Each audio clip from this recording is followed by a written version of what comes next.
रात गहरी हो चली थी, हल्की हल्की ठंडक थी और चारों ओर घना कोहरा फैल चुका था। सड़कें वीरान थी। राजीव, जो शहर में नौकरी करता था, आज अपने गांव माता पिता से मिलने आया था। देर हो जाने के कारण वह अब अकेला ही अपनी पुरानी मारुति 800 कार से शहर लौट रहा था। गांव से बाहर निकलते ही सन्नाटा और गहरा हो गया। दूर तक न कोई गाड़ी न कोई इंसान दिखाई दे रहा था। सड़क के दोनों ओर ऊंचे ऊंचे बांस और नीम के पेड़ ऐसे झूम रहे थे जैसे कोई फुसफुसा रहा हो। कार की हेडलाइट्स के आगे सफेद धुंध पर्दों की तरह मंडरा रही थी। करीब 15 मिनट की ड्राइव के बाद अचानक कार ने अजीब हरकत करनी शुरू कर दी। इंजन से अजीब सी घरघराहट की आवाज आने लगी। राजीव ने गाड़ी रोकी और बोनट खोलकर देखा, पर सब सामान्य था। उसने कंधे उचकाए और वापस बैठ गया। जैसे ही वह कार स्टार्ट करने लगा, उसे लगा कि पीछे कोई बैठ गया है। उसने रियर व्यू मिरर में देखा। कोई आकृति सफेद कपड़ों में थी, चेहरा धुंधला और आंखें बिल्कुल काली, बिना पलकें झपकाए उसे घूरती हुई। राजीव का शरीर ठंडा पड़ गया। उसने डरते हुए पीछे पलट कर देखा, वहां कोई नहीं था। कार का पिछला हिस्सा खाली था। शायद थकान की वजह से दिमाग गड़बड़ा रहा है, उसने खुद से कहा और गाड़ी आगे बढ़ाई। पर अब कार अजीब तरह से खुद चलने लगी थी। बिना एक्सेलरेटर दबाए कार की रफ्तार बढ़ती जा रही थी। 60 किलोमीटर प्रति घंटे की रफ्तार से कार दौड़ रही थी। राजीव ने ब्रेक दबाने की कोशिश की, लेकिन ब्रेक काम नहीं कर रहे थे। स्टीयरिंग भी सख्त हो चुका था, जैसे किसी और के हाथों में हो।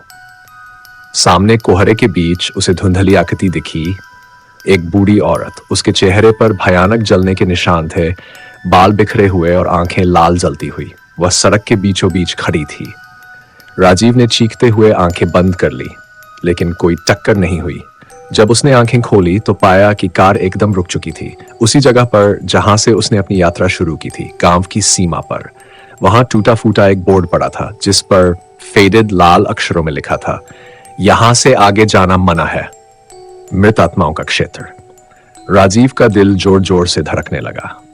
वह तेजी से दरवाजा खोलकर बाहर निकलने की सोच रहा था कि अचानक कार के सभी दरवाजे जोर से बंद हो गए, जैसे किसी ने जबरदस्ती उन्हें भीतर से लॉक कर दिया हो।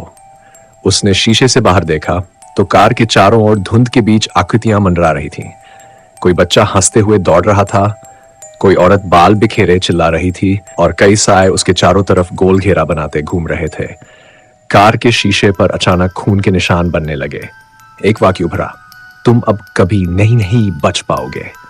राजीव ने डर के मारे कार के हॉर्न पर हाथ मारा, पर हॉर्न भी काम नहीं कर रहा। तभी कार का इंजन फिर से अपने आप स्टार्ट हो गया और गाड़ी तेजी से पीछे की तरफ चलने लगी, जैसे कोई उसे खींच रहा हो। राजीव ने पूरी ताकत से चिल्लाने की कोशिश की, पर उसकी आवाज गले में ही घुट कर रह गई।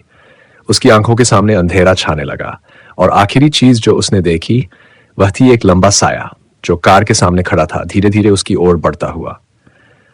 सुबह गांव के कुछ लोग किनारे टूटी हुई मारुति 500 कार को देखते हैं।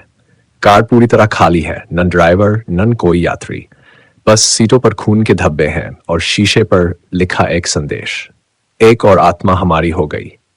आज भी कहते हैं कि उस रास्ते पर रात को जाने वाली कारों में अचानक सवारियां दिखती है और कुछ गाड़ियां फिर कभी वापस नहीं आती।